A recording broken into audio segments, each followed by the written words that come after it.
నమస్కారం. ఘంటారామానికి స్వాగతం. ముందుగా ప్రధానాంశాలు. అభ్యంతర పోస్టులపై కఠిన చర్యలు ఉండాల్సిందేనన్న హైకోర్టు. విజయబాబు పిటిషన్ వెనుక రాజకీయ దురుద్దేశం ఉందని స్పష్టీకరణ.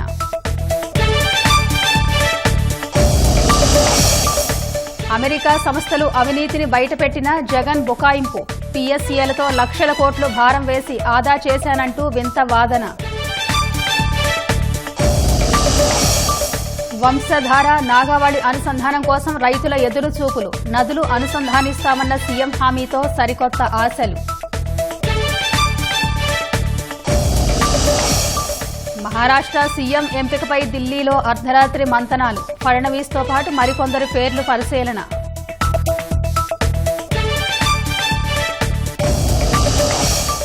నేడు సుప్రీంకోర్టు ముందుకు జామా మసీదు సర్వేపై స్టే పిటిషన్.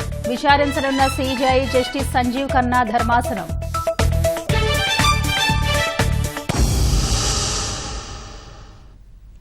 సీఎం చంద్రబాబు నేడు వివిధ శాఖలపై సమీక్ష నిర్వహించనున్నారు. ఉదయం 11:15 నారావారిపల్లె నుంచి సచివాలయానికి చేరుకోనున్న ఆయన 12 గంటలకు స్వర్ణాంధ్ర విజన్ 2047 లక్ష్యాల సాధన తదుపరి కార్యాచరణపై చర్చించనున్నారు. మధ్యాహ్నం 3:30 గంటలకు రెవెన్యూ శాఖపై సీఎం సమీక్ష చేయనున్నారు. అనంతరం గ్రామ, వార్డు సచివాలయాల పునర్వ్యవస్థీకరణపై సమీక్షిస్తారు. ఏపీ సచివాలయ ఉద్యోగుల సంఘం అధ్యక్షుడు వెంకట్రామిరెడ్డిపై ఎక్సైజ్ పోలీసులు కేసు నమోదు చేశారు. అనుమతి లేకుండా మద్యం పార్టీ నిర్వహిస్తున్నందుకు కేసు నమోదైంది. గుంటూరు జిల్లా తాడేపల్లిలోని విజయవాడ క్లబ్ పక్కనే ఉన్న కొండ పాకలూరు గార్డెన్స్ లో గురువారం రాత్రి అనుమతి లేకుండా మద్యం పార్టీ నిర్వహించారు. ఈ సమాచారంతో అర్ధరాత్రి ఎక్సైజ్ పోలీసులు తనిఖీలు నిర్వహించారు. అసిస్టెంట్ ఎక్సైజ్ సూపరింటెండెంట్లు మారయ్యబాబు, సూర్యనారాయణ నేతృత్వంలో సిబ్బంది తనిఖీలు చేశారు. సచివాలయ ఉద్యోగుల నాయకుడు వెంకట్రామిరెడ్డి ఈ పార్టీ నిర్వహిస్తున్నట్టు గుర్తించారు. అతడిపై కేసు నమోదు చేశామని ఎక్సైజ్ అధికారులు తెలిపారు. డిసెంబర్లో సచివాలయ ఉద్యోగుల సంఘం ఎన్నికల సందర్భంగా ఈ పార్టీని ఏర్పాటు చేశారని పోలీసుల విచారణలో తేలింది. ఎక్సైజ్ శాఖ నుంచి ఎలాంటి అనుమతి తీసుకోకుండా పార్టీ నిర్వహించి నిబంధనలను అతిక్రమించినట్లు నిర్వాహకుడు వెంకట్రామిరెడ్డిపై కేసు నమోదు చేసినట్టు ఎక్సైజ్ పోలీసులు పేర్కొన్నారు. వీరి వద్ద నుంచి మద్యం సీసాలు స్వాధీనం చేసుకున్నామన్నారు. సామాజిక మాధ్యమాల్లో అసభ్యకర, అభ్యంతర పోస్టులు పెట్టిన వారిపై చట్ట ప్రకారం చర్యలు తీసుకోవాల్సిందేనని ఆంధ్రప్రదేశ్ హైకోర్టు తెలిపింది. అలాంటి వారిని సోషల్ మీడియా ఉద్యమకారులుగా పరిగణించలేమని స్పష్టం చేసింది. సామాజిక మాధ్యమాల్లో అసభ్య పోస్టులు పెడుతున్న వారిపై కేసులు నమోదు చేయకుండా నిలువరించాలని పాత్రికేయుడు విజయబాబు దాఖలు చేసిన పిటిషన్ను హైకోర్టు కొట్టివేసింది. పిల్ దాఖలు వెనుక రాజకీయ దురుద్దేశం ఉందంటూ 50,000 ఖర్చులు చెల్లించాలని ఆదేశించింది. సామాజిక మాధ్యమాల్లో అసభ్య, అభ్యంతరకర పోస్టులు పెడుతున్న వారిపై పోలీసులు కేసులు నమోదు చేయడాన్ని నిలువరించారని పాత్రికేయుడు, వైకాపా ప్రభుత్వంలో అధికార భాషా సంఘం అధ్యక్షుడిగా పనిచేసిన విజయబాబు పిల్ దాఖలు చేయడం వెనుక రాజకీయ దురుద్దేశం ఉందని హైకోర్టు స్పష్టం చేసింది.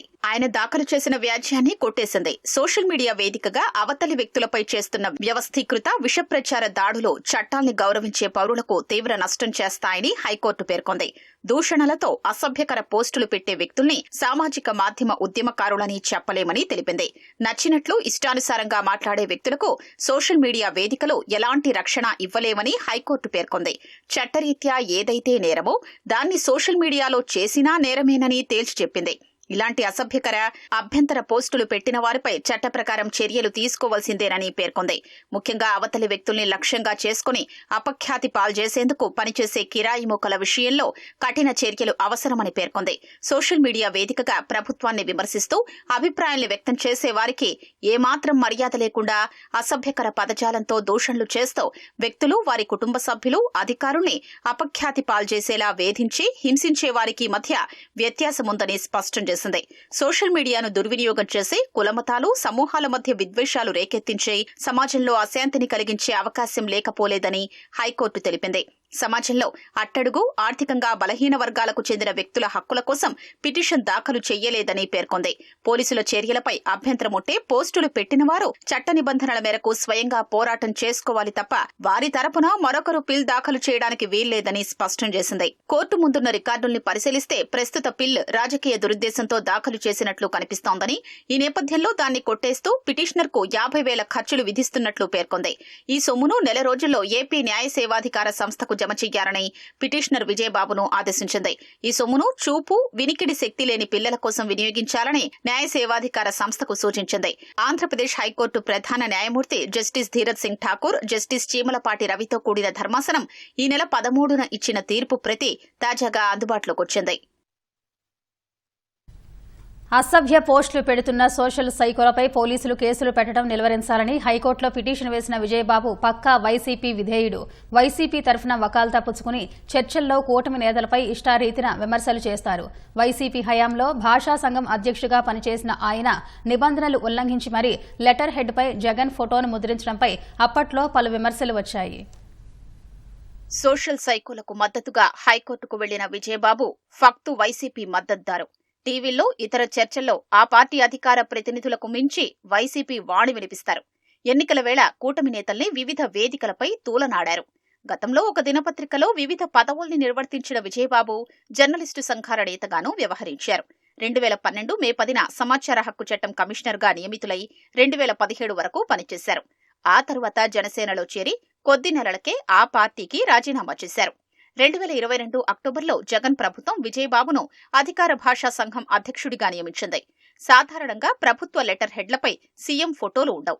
విజయబాబు మాత్రం అధికార భాషా సంఘం అధ్యక్షుడిగా తన లెటర్ హెడ్పై సీఎం జగన్ ఫోటో పెట్టుకున్నారు. వైసీపీ అధికారంలోకి వస్తుందని, సీఎంగా జగన్ మరోసారి ప్రమాణ స్వీకారం చేస్తారంటూ ఎన్నికల ముందు సర్వే పేరిట గణాంకాల్ని వల్లవేశారు. కూటమి అధికారంలోకి వచ్చాక పదవికి రాజీనామా చేశారు. ఎన్నికల సమయంలో వైసీపీ అనుకూల ఎస్పీలను బదిలీ చేయాలంటూ కేంద్ర ఎన్నికల సంఘానికి భాజపా రాష్ట్ర అధ్యక్షురాలు పురంధేశ్వరి లేఖ రాయడంపై విజయబాబు అక్కసు వెళ్లగక్కారు. ఆమెకు అంత బాధెందుకు? టీడీపీ ఎజెండాను మోస్తున్న పురంధేశ్వరి సంగతేంటని బీజేపీ అధిష్టానం చూస్తుందో లేదో, కానీ సిసలైన బీజేపీ నేతలు మాత్రం ఆలోచించాలని వ్యాఖ్యానించారు. వైసీపీ సర్కార్ అరాచకాలపై కథనాలు రాస్తున్న పత్రికలపైనా నోరు పారేసుకున్నారు. చర్యలు తీసుకోవాలని ఎన్నికల సంఘాన్ని కోరారు. అధికార భాషా సంఘం అధ్యక్షుడిగా పనిచేసిన విజయబాబు హయాంలో గిడుగు పురస్కారానికి ఆహ్వాన పత్రాన్ని తప్పుల తడకగా తయారు చేశారు. 10 వరుసల్లో 9 అక్షర దోషాలతో రూపొందించారు. పైగా ఆయన తెలుగువారికి ఖచ్చితంగా ఆంగ్లం రావాలంటూ సూచనలు చేశారు. ఆంగ్లం రావడం వల్లే వివేకానందుడు గొప్పవారయ్యారని కూడా వ్యాఖ్యానించారు. అవినీతి ఒప్పందాన్ని అడ్డగోలుగా సమర్థించుకోవడంలో వైసీపీ అధినేత తర్వాతే ఎవరైనా. అమెరికా దర్యాప్తు సంస్థ, సెక్యూరిటీస్ ఎక్స్చేంజ్ సంస్థలు నేరుగా జగన్ వైపే వేలెత్తి చూసినా తనంత నిజాయితీ పరుడే లేడని ఆయన చెప్పుకొచ్చారు. దళారీ మాదిరి అదానీ విద్యుత్ను యూనిట్కి 7 పైసల కమిషన్ తీసుకుని సరఫరా చేస్తున్న సెకీని ఆకాశానికి ఎత్తేశారు. ఏ రాష్ట్రం కొరని కరెంటు కోసం వెంపర్లాడి ప్రజల నెత్తిన లక్షల కోట్ల భారం వేసి తనను ఎందుకు సన్మానించడం లేదని అడగడం జగన్కే చెల్లింది. సెకీతో విద్యుత్ ఒప్పందంతో చరిత్ర సృష్టించారని, తనను శాలువాతో సత్కరించకుండా బురద జల్లడమేంటని మాజీ ముఖ్యమంత్రి జగన్ వ్యక్తం చేసిన ఆవేదనలో ఏమాత్రం అర్థం లేదని విద్యుత్ రంగంపై అవగాహన ఉన్న ఏ ఒక్కరైనా ఇట్టే తేల్చేస్తారు. విలేకరుల ప్రశ్నలకు తడుముకుంటూ తటపటాయిస్తూ ఆయన ఇచ్చిన సమాధానాలే అసలు విషయాన్ని సూచనప్రాయంగానైనా తెలియజేస్తున్నాయి. జగన్ ప్రస్తావించిన కొన్ని అంశాలు, అసలు వాస్తవాల్ని ఓసారి పరిశీలిద్దాం. కేంద్ర ప్రభుత్వం, సెంట్రల్ గవర్నమెంట్ కు మధ్య జరుగుతా ఉన్న అవగాహన ఇది. మూడో పార్టీ ఎక్కడా ఎవడూ లేడు. వాస్తవం ఏమిటంటే ఇక్కడ సెకీనే దళారి కదా. అదానీ, అజూర్ సంస్థలో రాజస్థాన్లో ఏర్పాటు చేసే ప్లాంట్లలో ఉత్పత్తి చేసే విద్యుత్ను యూనిట్కు 7 పైసల కమిషన్ తీసుకుంటూ రాష్ట్రాలకు అమ్మిపెట్టడంలో దళారీగా వ్యవహరించింది సెకీనే. అదానీ, అజూర్లతో సెకీ పీపీఏలు చేసుకోవాలంటే ఆ విద్యుత్ను విక్రయించేందుకు ముందు డిస్కంలను వెతకాలి. కానీ ధరలు ఎక్కువగా ఉండడంతో ఆ విద్యుత్ కొనేందుకు ఏ రాష్ట్రాలు ముందుకు రాలేదు. అదానీ సూచనతోనే సెకీ రంగంలోకి దిగి ఏపీ ప్రభుత్వానికి లేఖ రాసింది. అదానీ అప్పటికే గత ప్రభుత్వ పెద్దలతో అవగాహనకు రావడంతో సెకీ ప్రతిపాదన మేరకు 7,000 మెగావాట్ల విద్యుత్ కొనేందుకు జగన్ ప్రభుత్వం చకచక ఆమోదం తెలిపింది. ఈ ఒప్పందం సెకీ, రాష్ట్ర ప్రభుత్వం, డిస్కంల మధ్య జరిగినట్లు పైకి కనిపిస్తున్నా ఒప్పందం చేసుకుంది థర్డ్ పార్టీ అదానీతోనే. ఏపీకి వచ్చే విద్యుత్ అదానీదేనని సెకీతో రాష్ట్ర ప్రభుత్వం, డిస్కంలు చేసుకున్న అనుబంధ ఒప్పందాల్లో స్పష్టంగా ఉంది. మరి నేను తక్కువ రేటుకి నేను తీసుకొస్తే నన్ను అప్రిషియేట్ చేయాల్సింది పోయి, షాల్వా కప్పాల్సింది పోయి, పొగడాల్సింది పోయి, ఇంకా అవార్డు ఏదైనా ఉంటే నాకు ఇవ్వాల్సింది పోయి, ఏంది మాటలు? అవును, నిజంగానే సత్కరించాలి. అదానితో తెర వెనుక ఒప్పందం చేసుకుని అవినీతి కేసుల ప్రతిభను అంతర్జాతీయ స్థాయికి తీసుకెళ్లినందుకు సన్మానించాల్సిందే. Average cost of procurement in Andhra Pradesh ఎంత అని చెప్పి ఒకసారి చూస్తే ₹5.10. మనకు 17,000 మిలియన్ యూనిట్స్ ₹2.49 మనకు కేంద్ర ప్రభుత్వం ఇవ్వడానికి ముందుకొచ్చింది. అంటే ₹5.10 నుంచి ₹2.49 అంటే ₹2.60 పర్ యూనిట్ సేవింగ్. సంవత్సరానికి 4,400 కోట్ల రూపాయలు. 25 సంవత్సరాలు సప్లై చేస్తామన్నారు. అంటే 1,00,000 కోట్లు, 1,00,000 చిల్లర కోట్లు. వాస్తవం ఏమిటంటే ఇంగితమున్న వాళ్లు ఎవ్వరైనా మార్కెట్లో ఇప్పుడు లభిస్తున్న ధరలతో పోల్చి చూస్తారా? కొన్నేళ్ల క్రితం నుంచి ఉన్న ధరల సగటుతో పోల్చి తక్కువకు కొంటున్నామని గొప్పలు చెప్తారా? ₹2.49, ₹2.49 per unit. This is the cheapest power in the history of Andhra Pradesh. సుమారు 2,000 కిలోమీటర్ల దూరంలో పెట్టే ప్లాంట్ల నుంచి కరెంటు కొనడం, 2019లో టెండర్లు పిలిచి ఎవ్వరూ కొనని విద్యుత్ను 2024 నుంచి సరఫరా చేస్తామని ఆ సంస్థలు చెబితే 2021 డిసెంబర్లోనే ఒప్పందం చేసుకోవడం చరిత్రే. ఆ ప్లాంట్లలో ఉత్పత్తి ప్రారంభమయ్యే నాటికి ఉన్న టారిఫ్ కంటే తక్కువకు ఒప్పందాలు చేసుకోవాలని అధికారులంతా నెత్తి నోరు కొట్టుకుని చెప్పినా బేఖాతరు చేయడం దేనికి సాక్ష్యం? రాష్ట్రానికి మంచి చేస్తూ అడుగులు ముందుకు నేనేస్తే బురద జల్లడం ఏమిటి అని చెప్పి నిజంగా మనమంతా కూడా మనల్ని మనం అడగాలి. ఇది వాస్తవాల్ని వెలికి తీయడం. ప్రజలపై 5 ఏళ్ల కాలంలో రకరకాల రూపాల్లో ఎప్పుడూ వినని ట్రూఅప్, FPPCA వంటి పేర్లతో సుమారు 18,817 కోట్ల ఛార్జీల భారం మోపారు. ఒక వ్యక్తి అవినీతి వల్ల సెకీ ఒప్పందం అమల్లోకొస్తే 25 ఏళ్లలో ప్రజలపై ఏ 2 లక్షల కోట్లో భారం పడుతుందన్న ఆందోళన ఇది. అయితే మీ మీద ప్రధానంగా వస్తున్న ఆరోపణ ఏంటంటే అక్కడెక్కడో అమెరికా కోర్టులో అదానికి సంబంధించిన కేసులో మీకు లంచాలు 1,700 కోట్లు వచ్చాయని, అక్కడ అమెరికా కోర్టులో మీ పేరు బయటకు వచ్చిందనేది ప్రధానంగా చేస్తున్నటువంటి ఆరోపణ సార్. దానికి సంబంధించి ఎక్కడ కూడా నా పేరు ఎక్కడ లేదు Ramesh. Securities exchange commission SEC నివేదిక చూస్తే ఎవ్వరికైనా అర్థమవుతుంది. అందులో 80వ పాయింట్ నుంచి 84 వరకు చూస్తే 2021 ఆగస్టులో ఆంధ్రప్రదేశ్ చీఫ్ మినిస్టర్ను గౌతమ్ అదానీ వ్యక్తిగతంగా కలిశాకే విద్యుత్ సరఫరా ఒప్పందం ముందుకు కదిలిందని స్పష్టంగా వివరించారు. లంచం సొమ్ము సుమారు $200 మిలియన్ అదానీ గ్రీన్స్ అంతర్గత రికార్డుల ద్వారా తెలుస్తోందని పేర్కొంది. చీఫ్ మినిస్టర్ను కలిసి లంచమిస్తామని మాట ఇచ్చాకే సెకీ ద్వారా అదానీ గ్రీన్, అజోర్ నుంచే విద్యుత్ కొంటామని సమాచారం ఇచ్చినట్లు వెల్లడించింది. ఆ తర్వాత సెకీ ఆఫర్ను అంగీకరిస్తున్నామని ప్రభుత్వం ప్రకటించిందని తేల్చి చెప్పింది. లంచాలు పనిచేశాయని కుండబద్దలు కొట్టింది. ఒప్పందంలో అవినీతి బాగోతానికి ఇంతకంటే రుజువులేం కావాలి? FBI రిపోర్టులోనూ ఫారిన్ అఫీషియల్ ఒకటికి 1,750 కోట్ల లంచాలు ఇవ్వజూపారని స్పష్టంగా పేర్కొంది. Adani, he would have met me several times before, several times after also during my 5 years regime. So what has that got to do with any of this? పారిశ్రామికవేత్తలు ముఖ్యమంత్రిని కలిసినప్పుడు ఏ పెట్టుబడులపై చర్చించారో ప్రకటనలు ఇవ్వడం సహజం. కానీ జగన్ను అదానీ కలిసిన తర్వాత అలాంటి ప్రకటనలేవీ వెలువడలేదు. పైగా కొద్ది వ్యవధిలోనే అదానీకి ప్రయోజనం కలగడం చూస్తే దాని వెనుక మతలబేంటో అందరికీ తెలిసిపోతుంది. ₹2.49 నుంచి ₹2.58 చొప్పున సప్లై చేయడానికి NTPC ఇలాంటి పెద్ద పెద్ద సంస్థలన్నీ కూడా టెండర్లలో పార్టిసిపేట్ చేసి దాదాపుగా 24 బిడ్లు దాఖలయ్యాయి. అయితే అన్ఫార్చునేట్ గా రకరకాల పద్ధతుల్లో కోట్లలో ఈ ప్రక్రియ అంతా కూడా ఆపేసే కార్యక్రమం జరిగింది. ఆగిపోయిన పరిస్థితులు కనిపించాయి కోట్ల ద్వారా. టెండర్ల ప్రక్రియ నిలిచిపోవడం వైసీ ప్రభుత్వ నిర్వాకమేగా. ఈ ప్రక్రియలో తనకు అన్యాయం జరిగిందని టాటా లాంటి ప్రఖ్యాత సంస్థ కోర్టును ఆశ్రయించింది. కొన్ని సంస్థలకు ప్రయోజనం కలిగించేలా టెండరు నిబంధనలు ఉన్నాయంటూ ప్రభుత్వానికి కోర్టు మొట్టికాయలు కూడా వేసింది. రాష్ట్రానికి పట్టిన మత్తుని వదిలించేందుకు ప్రభుత్వం తీసుకొచ్చిన ఈగల్ కథన రంగంలోకి దిగింది. గంజాయి, మాదక ద్రవ్యాల కట్టడికి ఏర్పాటు చేసిన ఈగల్ విధి విధానాలపై హోంశాఖ ఉత్తర్వులు జారీ చేసింది. గంజాయి, డ్రగ్స్ సాగు, ఉత్పత్తి, రవాణా, స్మగ్లింగ్, విక్రయం, కొనుగోలు, నిల్వ, వినియోగం సహా సమూల నిర్మూలనే లక్ష్యంగా ఈగల్ పనిచేయనున్నట్టు వెల్లడించింది. అమరావతిలో రాష్ట్ర స్థాయి నార్కోటిక్ పోలీస్ స్టేషన్, జిల్లాకో విభాగం, 5 చోట్ల ప్రత్యేక కోర్టులు ఉంటాయని తెలిపింది.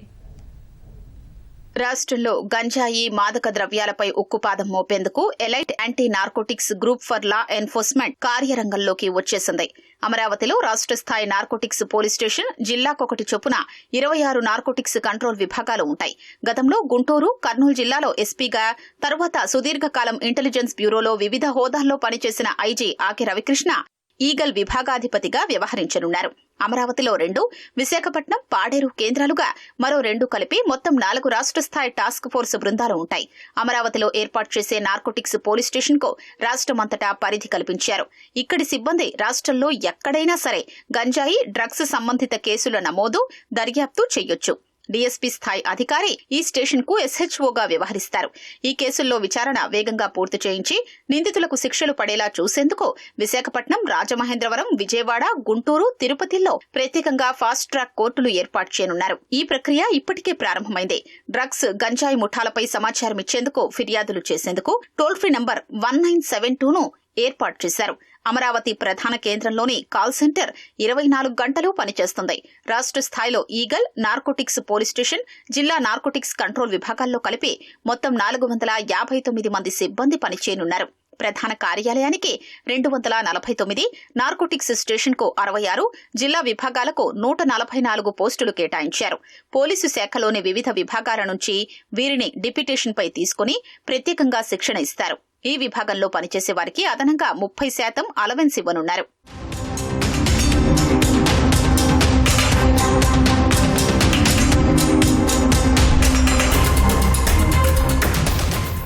ఈగల్ను మొత్తం 6 విభాగాల సమాహారంగా సిద్ధం చేశారు. 1వది లీగల్ విభాగం. ఈగల్ సొంతంగా కేసుల నమోదు, దర్యాప్తు చేయడంతో పాటు ఇతర పోలీస్ స్టేషన్లలో నమోదైన కేసుల దర్యాప్తు, విచారణలోనూ అవసరమైన సహకారం ఈ విభాగం అందిస్తుంది. దర్యాప్తు అధికారులకు న్యాయ సలహాలు, సూచనలు ఇవ్వనుంది. న్యాయస్థానాల్లో ఆయా కేసుల విచారణను పర్యవేక్షిస్తూ నిందితులకు శిక్షలు పడేలా చూస్తుంది. కేసులకు తార్కిక ముగింపునిస్తుంది. 2వది డాక్యుమెంటేషన్, శిక్షణా విభాగం. ఇది డ్రగ్స్ కేసుల దర్యాప్తులో అనుసరించాల్సిన మెళకువలు, సాంకేతికతపై సిబ్బందికి శిక్షణ ఇవ్వనుంది. మాదక ద్రవ్యాల వాడకం వల్ల కలిగే అనర్థాలపై విస్తృతంగా అవగాహన కల్పిస్తుంది. డ్రగ్స్ కేసుల్లో దేశవ్యాప్తంగా అరెస్టైన వారి వివరాలతో డేటాబేస్ రూపొందించడంతో పాటు డ్రగ్స్ ముఠాల్ని నడిపే విదేశీయుల వివరాలు సేకరిస్తుంది. నార్కోటిక్స్ కు సంబంధించిన కేంద్ర, రాష్ట్ర విభాగాలన్నింటితో సమన్వయం చేసుకుంటుంది. 3వది సాంకేతిక విభాగం. ఇది డ్రగ్స్ ముఠాలు, స్మగ్లర్లకు సంబంధించిన డేటా విశ్లేషణ, వారి ఆర్థిక లావాదేవీలు, వాటి మూలాల గుర్తింపుపై దృష్టి పెడుతుంది. సామాజిక మాధ్యమాలు, డార్క్ నెట్ ద్వారా జరిగే డ్రగ్స్ వ్యాపారాన్ని గుర్తించి కట్టడి చేయనుంది. 4వది రాష్ట్ర టాస్క్ ఫోర్స్. మాదక ద్రవ్యాల స్మగ్లర్లు, ముఠాలపై నిఘా వేయడం, వారి మూలాలు గుర్తించడం, పట్టుకోవడానికి ఆపరేషన్లు చేపట్టడం ఈ విభాగం విధి. సొంతంగా లేదా స్థానిక పోలీసులతో కలిసి ఆపరేషన్లు చేపడుతుంది.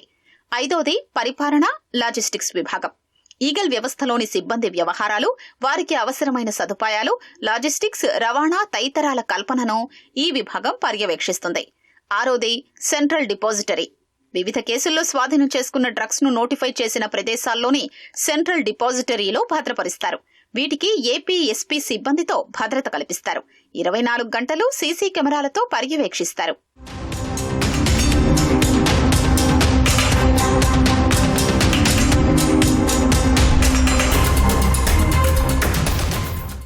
సామాజిక మాధ్యమాల పర్యవేక్షణ, అనుమానాస్పద లావాదేవీల గుర్తింపు, మాదక ద్రవ్యాల అక్రమ రవాణాదారుల నెట్వర్క్, ఆన్లైన్లో జరిగే డ్రగ్స్ విక్రయాల్ని గుర్తించి అడ్డుకోవడం, డార్క్ వెబ్ పై నిఘా వంటి చర్యలతో పాటు వివిధ విభాగాల ద్వారా సమాచార సేకరణ, స్మగ్లర్ల ప్రొఫైలింగ్, వారి ఆర్థిక మూలాలు విశ్లేషణ ద్వారా డ్రగ్స్ ను రాష్ట్రం నుంచి సమూలంగా నిర్మూలించడంపై ఈగల్ పనిచేయనుంది. స్మగ్లర్లు, కొరియర్ల నుంచి స్వాధీనం చేసుకునే సెల్ ఫోన్లు, ఇతర పరికరాల్ని డిజిటల్ ఫోరెన్సిక్ ద్వారా విశ్లేషించి కింగ్ పిన్లను పట్టుకోనుంది. మారుమూల ప్రాంతాల్లో జరిగే గంజాయి సాగు ప్రాంతాల్ని డ్రోన్లు, శాటిలైట్ చిత్రాల ద్వారా గుర్తించి ధ్వంసం చేయనుంది. రాష్ట్ర సరిహద్దులు, గంజాయి రవాణా చేసే మార్గాల్లో కృత్రిమ మేధ ఆధారిత సీసీ కెమెరాలు, facial recognition, automated number plate recognition వంటివి వినియోగిస్తారు. వంశధార, నాగావళి నదుల అనుసంధానం సిక్కోలు రైతుల చిరకాల స్వప్నం. నదుల లింకేజీతో ఆఖరి ఆయకట్టుకు నీరు చేరి పొలాలు సస్యశ్యామలమవుతాయని ఆశపడ్డారు. కానీ ఏళ్లు గడుస్తున్నా ప్రాజెక్టు పనుల్లో పురోగతి లేక నిరాశలో కూరుకుపోయారు. నదుల అనుసంధానం పూర్తి చేస్తామని ఇటీవల అసెంబ్లీ వేదికగా సీఎం చంద్రబాబు హామీ ఇవ్వడంతో అన్నదాతల్లో మళ్లీ ఆశలు చిగురిస్తున్నాయి. వంశధార వరద జలాలను నాగవళి నదిలోకి మళ్లించడం ద్వారా సిక్కోలును అన్నపూర్ణగా మార్చాలనే లక్ష్యంతో గతంలో తెలుగుదేశం ప్రభుత్వం వంశధార నాగవళి అనుసంధానం పనులు తలపెట్టింది. 2017 మార్చి 27న 89,90,00,000తో పరిపాలన అనుమతులిచ్చింది. హిరమండలం జలాశయం నుంచి హైలెవెల్ కాలువ తవ్వి నాగవళిపై ఉన్న నారాయణపురం ఆనకట్టకు కలపాలన్నదే ప్రాజెక్టు ప్రధాన ఉద్దేశం. శ్రీకాకుళం జిల్లాలో 37,053 ఎకరాల ఆయకట్టు స్థిరీకరణతో పాటు మరో 5,000 కొత్త ఆయకట్టుకు నీరందించాలని లక్ష్యంగా పెట్టుకున్నారు. 600 క్యూసెక్ల నీటిని హైలెవెల్ కాలువ ద్వారా తీసుకువెళ్లాలని నిర్ణయించారు. భూమి సేకరించి 2019 మే నాటికే 60% పనులు పూర్తి చేశారు. నిర్మాణాలు చకచకా జరుగుతున్న సమయంలో ప్రభుత్వం మారడంతో నదుల అనుసంధాన పనులకు బ్రేక్ పడ్డాయి.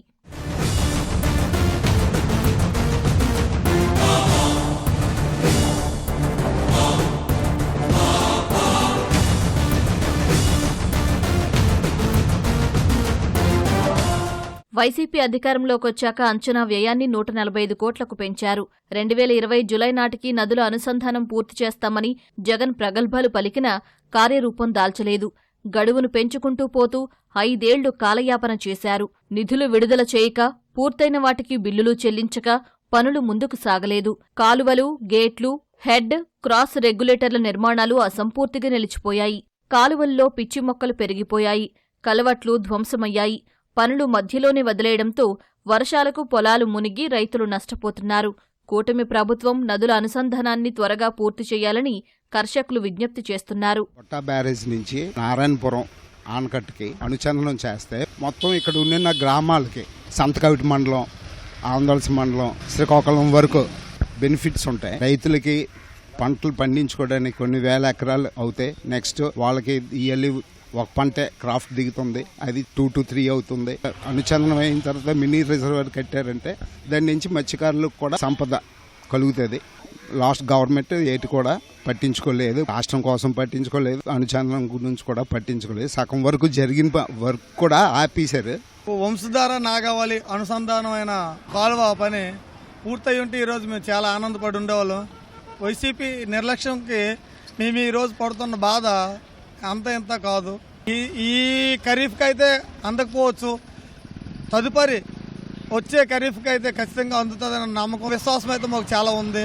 అంతకుముందు టీడీపీ గవర్నమెంట్ పరిపాలన నాగావళి వంశధార అనుసంధానము కెనాల్ వచ్చింది. అది చాలామంది భూములు రైతులు వాళ్ళ భూములు ఇవ్వడం జరిగింది. కానీ ఆ భూముల్ని ఎంతవరకు సద్వినియోగం చేశారు? గత 5 సంవత్సరాల్లో కనీసం 1% కూడా ముందుకెళ్ళలేదు. ఆ కొల్లివలస, తోటవాడ, నారాయణపురము, లాభము, లంకాము, అలాగే సింగనపాలెము, లచ్చిపేట, చుట్టుపక్కల అన్నంపేట అన్ని విలేజ్లకు సుమారు ఒక 20 గ్రామాల వరకు ఉపయోగం ఉంటుందండి. తప్పనిసరిగా మా రైతులకి సహకారం చేస్తారని కోరుచున్నాం. నదుల అనుసంధానం సీఎం చంద్రబాబు మానస పుత్రిక అని, రైతులకు ఇబ్బందులు లేకుండా నిర్మాణాలు పూర్తి చేస్తామని కేంద్ర మంత్రి రామ్మోహన్ నాయుడు భరోసా ఇచ్చారు. Nagavali Vamsadhara river linking project ఏదైతే ఉందో అది తెలుగుదేశం హయాంలో ఎంతైతే జరిగిందో అంతే ఉండిపోయింది. దానికి ల్యాండ్ ఎక్విజిషన్ కానీ మిగిలినటువంటి ప్రాజెక్టు ఖర్చు కానీ అదంతా కూడా పెండింగ్ ఉంది. దానికి అలాగే మన ఆమ్దలవలస నియోజకవర్గ శాసనసభ్యులు సీనియర్ నాయకులు కోన రవికుమార్ గారు ఆయన కూడా ఒక సమస్య చెప్పారు. బూర్జు మండలానికి సంబంధించి ఒక 5,000 ఎకరాలు ముంపుకు గురి కాకుండా ఉండాలంటే ప్రాజెక్టులో చిన్న చేంజెస్ చేయాలని, దాన్ని కూడా పూర్తి చేసుకొని నూతన డిజైన్తో ఆ ప్రాజెక్టును కూడా పూర్తి చేయాలని రివర్ లింకింగ్ ప్రాజెక్టుకు కూడా ప్రాధాన్యత ఇవ్వడం జరిగింది. గత ప్రభుత్వం నిర్లక్ష్యం కారణంగానే వంశధార నాగావళి అనుసంధానం పనులు నిలిచిపోయాయంటూ రైతులందరూ కూడా వైకాపా ప్రభుత్వంపై ఆగ్రహం వ్యక్తం చేస్తున్నారు. ప్రస్తుతం కూటమి ప్రభుత్వం వచ్చిన నేపథ్యంలో వంశధార నాగావళి అనుసంధానం పనులు పూర్తి చేసి వేలాది ఎకరాలకు నీరు అందించి రైతులను ఆదుకోవాలంటూ విజ్ఞప్తి చేస్తున్నారు. కెమెరామెన్ చిన్నారెడ్డితో మహేష్, ఈటీవీ, శ్రీకాకుళం నుంచి. మహారాష్ట్రలో అధికార పంపిణీపై ఢిల్లీలో కసరత్తు జరుగుతోంది. గురువారం అర్ధరాత్రి బీజేపీ అగ్రనేత కేంద్ర హోంశాఖ మంత్రి అమిత్ షాతో మహాయుతి నేతలు దేవేంద్ర ఫడ్నవీస్, ఏక్నాథ్ సిందే, అజిత్ పవార్ సమావేశమయ్యారు. మంత్రివర్గ కూర్పుపై దాదాపు గంటసేపు అమిత్ షాతో చర్చించారు. ఈ మేరకు భేటీకి సంబంధించిన ఫోటోలను బీజేపీ నేత ఫడ్నవీస్ సామాజిక మాధ్యమం ఎక్స్ ద్వారా పంచుకున్నారు. అంతకుముందు శివసేన నేత ఏక్నాథ్ సిందేతో అమిత్ షా ఏకాంతంగా సమావేశమయ్యారు. ముఖ్యమంత్రి అభ్యర్థి ఎంపిక విషయంలో మహారాష్ట్రలోని సామాజిక సమీకరణాలను బీజేపీ బీజేపీ అధిష్టానం బేరీజ్ వేస్తున్నట్టు సమాచారం. ఓబీసీ, మరాఠా వర్గాలకు చెందిన నేతల పేర్లను పరిశీలిస్తున్నట్టు తెలుస్తోంది. బ్రాహ్మణ సామాజిక వర్గానికి చెందిన ఫడ్నవీస్ సీఎం రేసులో ముందున్న బీజేపీ అధిష్టానం మరో ఆలోచనపై కసరత్తు చేస్తున్నట్టు తెలుస్తోంది. ఉప ముఖ్యమంత్రి పదవిని ఏక్నాథ్ సింధే తిరస్కరించినట్లు ఆయన సన్నిహిత వర్గాలు చెబుతున్నాయి. డిసెంబర్ 2న కొత్త ప్రభుత్వం ఏర్పడే అవకాశాలున్నాయని నేతలు చెబుతున్నారు. ఉత్తరప్రదేశ్లోని సంభల్లో జామా మసీదు సర్వేపై స్టే విధించాలని దాఖలైన పిటిషన్పై సుప్రీంకోర్టు నేడు విచారణ జరపనుంది. సంభల్లో మొఘల్ కాలానికి చెందిన జామా మసీదును సర్వే చేయాలని స్థానిక కోర్టు ఇచ్చిన ఆదేశాలను సవాల్ చేస్తూ మసీదు నిర్వహణ కమిటీ సుప్రీంకోర్టును ఆశ్రయించింది. నవంబర్ 19న సివిల్ జడ్జి జారీ చేసిన ఉత్తర్వులపై ఎక్స్ పార్టీ స్టే విధించాలని కోరింది. సర్వేకు అనుమతి ఇచ్చి ఒక్క రోజులోనే పూర్తి చేసిన తర్వాత మరో 6 గంటల వ్యవధిలో మరో సర్వే నిర్వహించడం వల్ల ఉద్రిక్తతలకు దారితీసిందని పిటిషన్లో తెలిపింది. సర్వేకు కోర్టు ఆదేశించిన విధానం దేశవ్యాప్తంగా ఇటీవల దాఖలైన ఇలాంటి కేసులపై తక్షణ ప్రభావం చూపుతుందని పేర్కొంది. స్థానిక కోర్టు ఉత్తర్వుల మేరకు నవంబర్ 24న మసీదును సర్వే చేస్తుండగా అల్లర్లు చెలరేగి 4 మృతి చెందగా మరికొందరు గాయపడ్డారు. దీంతో సర్వేపై స్టే విధించాలని మసీదు కమిటీ సుప్రీంకోర్టును ఆశ్రయించింది. ఈ పిటిషన్పై సీజీఐ జస్టిస్ సంజీవ్ ఖన్నా నేతృత్వంలోని ధర్మాసనం నేడు విచారణ జరపనుంది.